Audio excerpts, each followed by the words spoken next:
exercise we're going to do is really nice for learning how to control your ankles in your rises. Now this is very good if you have quite mobile ankles, but even if your ankle's a little bit stiffer, still a good one to do.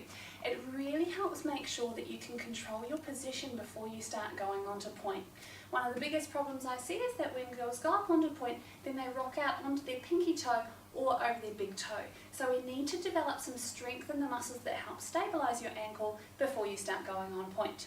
So we're going to do some rises but with some TheraBand as well. So Millie's just going to stand up and we've got our TheraBand here attached to the end of our bar. Pop through. Now it doesn't matter too much what colour it is. Most bands have a bit of a grading that some are lighter and some are harder. We don't want it too hard, but you can just adjust how far away you are from the bar. You do need quite a bit of length though. I usually use about 1.5 metres of TheraBand, so we've got a lot to play with. Some people cut it off a little bit too short, so make sure your TheraBand's not too short.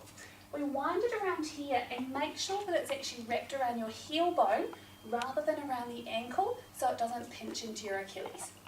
So Millie's just going to rise up through both feet, right up onto demi point, and make sure that she can stay nicely in line. Now because the band's pulling off here, the foot will want to sickle out, so she has to use her strength to keep everything nice and stable. And lower down, keeping the arches on, beautiful, and just do about 6 like that.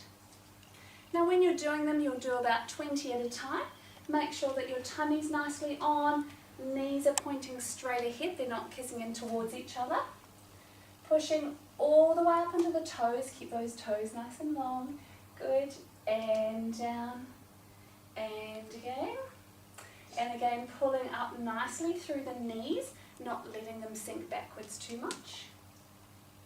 And again, pushing up. Good, and come back down. Now you can also do it with it wrapped around the other way to challenge the inside of the ankle. You can have a little bit of a play with that, but for most people this is the one that will help the most. Practice it up to about 20 rises, and it's a nice idea to alternate days this with your single leg rises in the beginning if you're not used to doing so many.